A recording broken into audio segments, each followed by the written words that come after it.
Entremos a ver la primera. Los pecados contra la fe, contra la virtud de la fe, el fruto de la fe. Entonces aquí tenemos 4 posibles escenarios en los que podemos estar incursos contra, en este pecado contra la virtud o el fruto de la fe. El primero es la duda involuntaria. El segundo, la incredulidad. El tercero, la herejía. Y el cuarto, la apostasía. Y el quinto, el cisma. Muy bien. El primero, que es la duda involuntaria, es el siguiente. Pero antes de avanzar aquí, creo que se han dado cuenta por qué la importancia vital de esta enseñanza. Porque ustedes se imaginan estar incursos en esto y aún así haberme consagrado al Inmaculado Corazón de María y creer que yo ya estoy viviendo la consagración y que la Madre así me va a llevar al cielo. ¿Te imaginas el tremendo engaño? Por eso San Luis María, dentro de las 7 falsas devociones al Inmaculado Corazón, que si nos queda el tiempo la iremos a proclamar, si no te invito mañana vamos a tener un programa especial con el canal Mundo Católico, con Cecilia Valderrama, en vivo y en directo también, a través del canal de YouTube de Mundo Católico, donde vamos a estar justamente estudiando, enseñando, revelando las 7 falsas devociones, las 7 formas en las que en relación a la consagración el demonio nos puede engañar. Una de esas 7 falsas devociones es los devotos presuntuosos, precisamente el pecado de la presunción. Y este pecado de la presunción es creer que porque se ha hecho la consagración, se han cumplido con fórmulas, ya la Virgen me tiene, como quien dice, puesto ya en el reino de los cielos, un pie ya puesto en el reino de los cielos, y al contrario, yo no he hecho penitencia, no me he arrepentido, yo no he reparado mis pecados, yo no me he terminado de arrepentir, yo no he hecho sacrificio y sigo ofendiendo y causándole dolor a Dios, y aún habiéndome consagrado al Inmaculado Corazón de la Madre. Ese es el devoto presuntuoso, que San Luis dice que es una perniciosa presunción, es una ilusión diabólica, le da ese título, que ese tipo de falso devoto está en curso en una ilusión diabólica y en una perniciosa presunción. Bueno, precisamente, por eso es importante hacer este estudio, hacer esta enseñanza, hermano, para salir de ese engaño. Entonces, vamos aquí, los pecados contra la fe. La duda involuntaria, que es el primero, es la vacilación en el acto de creer. Es cuando se vacila en el acto de creer en Dios. La dificultad de superar las objeciones con respecto a la fe, etc. Si se fomenta deliberadamente puede conducir a la ceguera del espíritu. A ver, es cuando yo pongo en duda, por ejemplo, dogmas de la fe, lo que son los dogmas de la fe. Tengo unas objeciones mentales, unas objeciones de razón, unas objeciones intelectuales, racionales y a veces hasta también sentimentales cuando hay heridas en el corazón.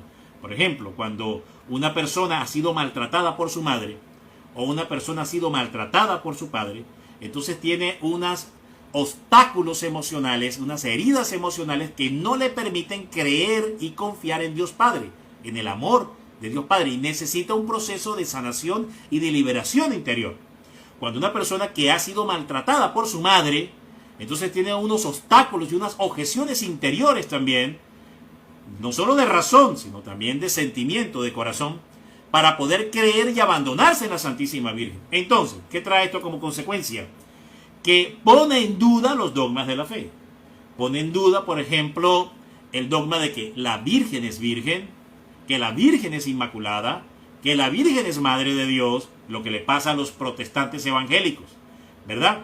Esto se llama la duda involuntaria. Muy bien, la duda involuntaria. Y entonces caen grave, ¿no? Graven en este pecado contra la fe, contra la virtud de la fe. Otras personas que caen en este tema también, pero recuerden que aquí estamos en un grado de vacilación. Todavía no es incredulidad completa, sino vacilación. Muy bien. Es el escenario previo a la incredulidad. Por eso dice que si esto se fomenta deliberadamente, se puede caer en la ceguera del espíritu, que ya es la incredulidad como tal, que es el segundo escenario que aquí se explica. Entonces estamos en este escenario previo a la incredulidad, que es la segunda característica del pecado contra la fe, como virtud del Espíritu Santo. Entonces la duda involuntaria también es en el caso, por ejemplo, de las personas que, repito, dudan de los dogmas y que dudan también de la existencia del demonio, ¿verdad? O que el demonio lo asocian más que todo a figuras del mal o a manifestaciones del mal, las enfermedades psiquiátricas, psicológicas, y que este ente espiritual, independiente, autónomo, con personalidad propia, pervertido y pervertidor, enemigo de la humanidad, como bien lo define Pablo VI en esa famosa homilía del año 1973, cuando habla del demonio, la famosa homilía de la enseñanza sobre Satanás. Muy bien, entonces resulta que no cree, sino sabe que existe la maldad humana, pero no la de origen satánico. Entonces todo esto es un pecado contra la fe, porque resulta que creer en la existencia del diablo y de lo que el diablo es capaz de hacer es dogma de fe. Negar esa existencia y de lo que el diablo es capaz de hacer es un pecado contra la fe. Increíble que una persona se pueda ir al infierno porque no creyó en el diablo, pero no solo porque de repente no hizo las obras del mal, sino que no creyó que el diablo existía y negó su existencia. Por eso en una oportunidad el Padre Pío se le acerca a una persona y le dice, ¿no? Padre Pío, el infierno no existe. Y entonces el Padre Pío, muy serenamente, le dice, tranquilo hijo, creerás cuando ya estés ahí. Ahí vas a creer. Esas fueron las palabras que le dijo el Padre Pío. Después tenemos el siguiente escenario, la incredulidad, que es el paso ya pleno a la falta de fe, completamente la falta de fe, el pecado completo contra la falta de fe. En la incredulidad es el menosprecio de la verdad revelada o el rechazo voluntario de prestarle asentimiento. Prestarle asentimiento es eso, que entra por un proceso intelectivo, por un proceso mental, por un proceso auditivo, por un proceso de aprehensión a través de los sentidos, y está primeramente en esta área de la mente, y de la mente hace el asentimiento de la fe. ¿Qué es el asentimiento de la fe? Que esa verdad que está primeramente en la mente y que ha entrado a través de los sentidos, a través de un proceso cognitivo, racional, analítico, correcto, a través de las potencias de la razón, desciende al corazón, se asienta. De aquí baja acá y se asienta en el corazón, correcto. Este es un pecado grave contra el Espíritu Santo, contra esta virtud del Espíritu Santo que suele pasarle a los teólogos, a los racionales, que la teología es meramente un ejercicio de aprehensión intelectual.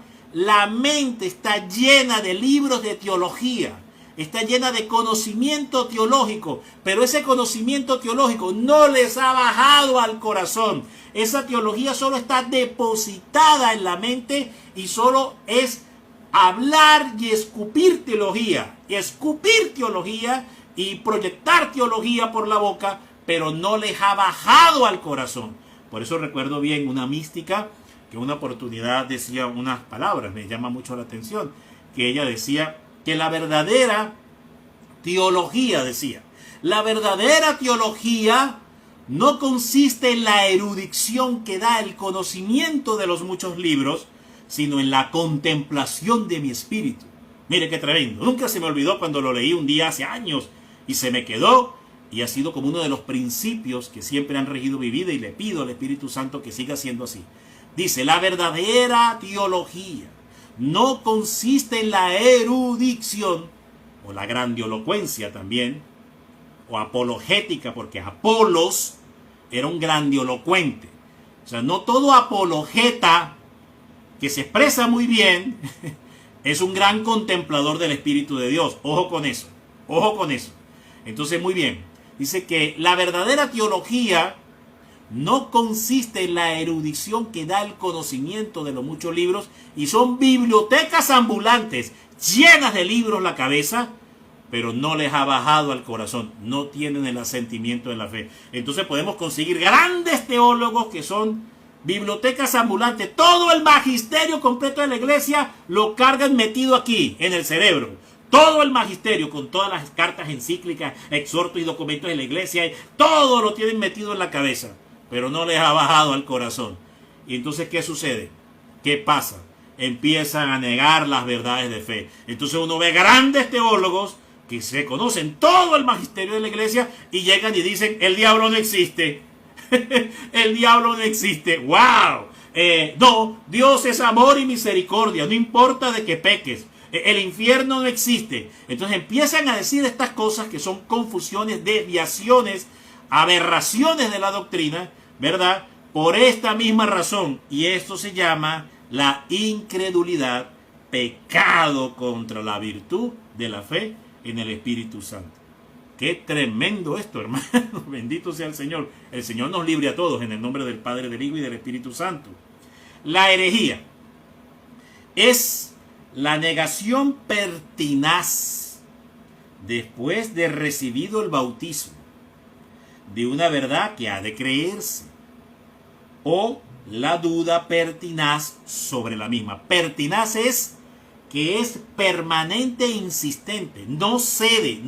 Es cuando se tiene una actitud pertinaz, es que la persona no doblega.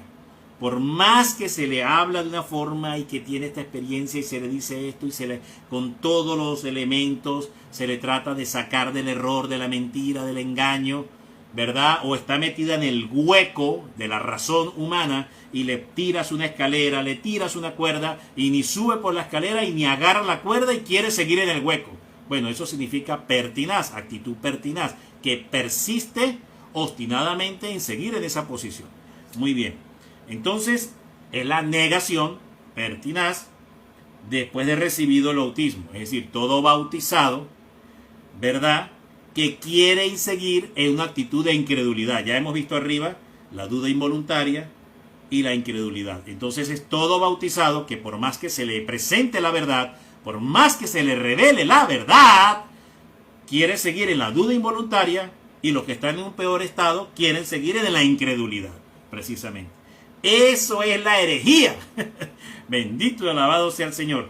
Una gran arma que nos ha dado la Santísima Madre contra la herejía es precisamente el Santo Rosario. El Santo Rosario es el arma más poderosa para destruirle las herejías al demonio. A lo largo de la historia, la Virgen suscitó grandes apóstoles del Rosario. Santo Domingo de Guzmán fue uno de ellos. Suscitó grandes apóstoles para precisamente combatir las herejías que había en su tiempo. La otra, la apostasía. Ese es el otro gran pecado contra la virtud del Espíritu Santo. La apostasía es el rechazo total de la fe cristiana. Cuando una persona apostata de manera consciente y voluntaria de su salvación en Cristo. No creo en Cristo, rechazo a Cristo. Incluso en Argentina hubo un caso que me llamó la atención, aunque es ridículo, pero es un signo para que veamos cómo se encuentra este tema de la apostasía. Iban y apostatar por escrito de su partida de bautismo, de su acta de bautismo. Apostataban y escribían que rechazaban la fe y negaban la fe porque eran estas seguidoras radicales feministas del aborto, y entonces rechazaban de manera voluntaria por escrito del bautismo de la fe. Entonces es una idea de lo que es la apostasía. La apostasía es la negación de la fe, la negación de la doctrina. Lo tenemos desde la alta jerarquía hasta el barrendero del edificio. Es un tema de apostasía. Cualquier miembro dentro de la iglesia. Y el cisma, que es el otro pecado contra la fe, la otra virtud con la que pecamos contra el Espíritu Santo, es el rechazo de la sujeción al sumo pontífice o de la comunión con los miembros de la iglesia. Bueno, esto sí está claro. Aquí meto dio el dedo en la llaga. Hay una cantidad de hermanos que han caído en este pecado terrible contra el Papa Francisco. Son cismáticos, apóstatas cismáticos. ¿Por qué? Porque es el rechazo a la sujeción del sumo pontífice o poner en duda que sea el legítimo sumo pontífice. Que por esto y por esto y por esto y por esto. Bueno, eso es pecado de cisma. Es un pecado contra la virtud de la fe del Espíritu Santo. ¡Wow! Y así piensan que se van a salvar. Y así piensan que se van a salvar. Porque Dios es amor y porque ellos tienen la verdad. Y entonces, cuando uno entra a mirar, uno dice, bueno, interesante esto. Porque resulta que es la obstinación. Veíamos que una de las causales era precisamente esta, que era la negación de la verdad conocida, ¿verdad? Que se creen dueños de la verdad. Fíjate que es la tercera falta contra la tercera divina persona, la tercera falta contra el Espíritu Santo, que era negar la verdad conocida. Y después aquí tenemos que el cisma es un pecado contra la virtud del Espíritu, contra la virtud de la fe del Espíritu Santo. Entonces es la negación de la verdad conocida. Se creen dueños de la verdad, dueños de la doctrina, defensores de la doctrina, dueños de la iglesia, dueños de la viña. Ay, hermano, se creen dueños de la viña, que la viña es de ellos, que ellos son los dueños de la novia, dueños de la viña, dueños del lagar. ¿Se acuerdan de aquella cita del Evangelio donde el Señor envía a unos mensajeros, los matan, envía a unos segundos mensajeros, vuelven y los matan, y por último envía a su hijo y también lo matan, y se creen el dueño de la viña, los dueños de la heredad, los dueños de la viña? Bueno, ¿y qué hace Jesús? Le enviará entonces un ejército, ¿verdad? Y los degollará delante de sus enemigos. Bueno, eso es lo que dice el Señor en su palabra. Increíble esa parábola que está ahí, dicha por nuestro propio Señor. Entonces, esto tiene que ver con los que niegan a la persona del Santo Padre, el Papa Francisco. Pero es que mire, ore por él. Su obligación es orar por él. Usted lo que tiene que hacer es orar por él, ¿verdad? Eso es importante. Si usted considera que observa esto, que observa aquello, pues doble rodilla, sacrificio, penitencia. Porque el Señor no te ha puesto a ti como juzgador ni como juez del pueblo de Dios. El único juez del pueblo de Dios es Jesucristo, hermano. Es Jesucristo, hermano, entiéndalo. Entonces su papel y mi papel es orar. Orar. Eso es lo que tenemos que hacer. Aquí me recuerdo mucho de unas palabras de Gloria Polo, que decía que antes de pedirle cuentas a la comunidad, dice, interesante, perdón, recojo. Dice así Gloria Polo: antes de pedirle cuentas al sacerdote, le pediré cuentas a la comunidad, porque un sacerdote es lo que su comunidad ore por él. Mire qué tremenda palabra le da Jesús a Gloria Polo.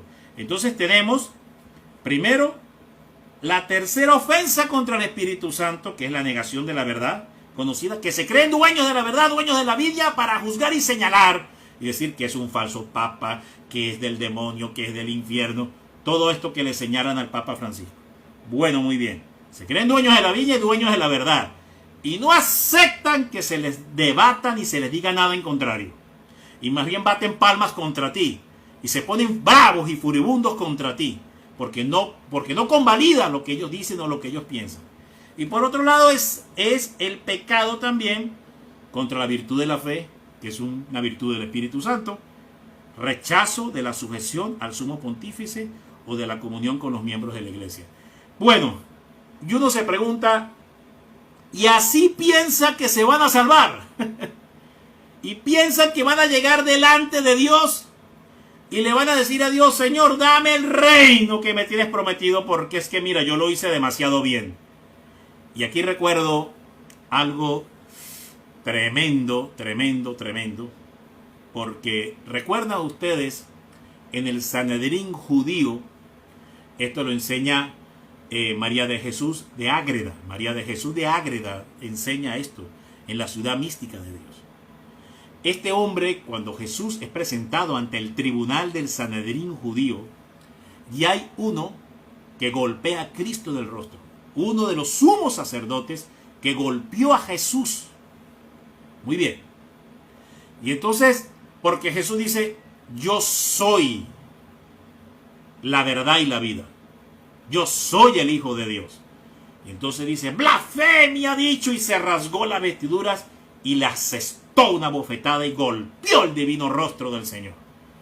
Ese sumo sacerdote, hermano, que golpeó a Cristo, según María Jesús de Ágreda. Mire qué interesante. El día que vino el Pentecostés, el día que vino el derramamiento del Pentecostés, ese hombre murió y fue directamente al infierno. Qué tremendo. Ese hombre muere, y dice María Jesús de Ágreda, se lo dice la Virgen María, y descendió directamente al infierno. No diré más. Lo dejo hasta ahí. Cada quien mire bien por la salvación de su alma. Bendito y alabado sea el Señor.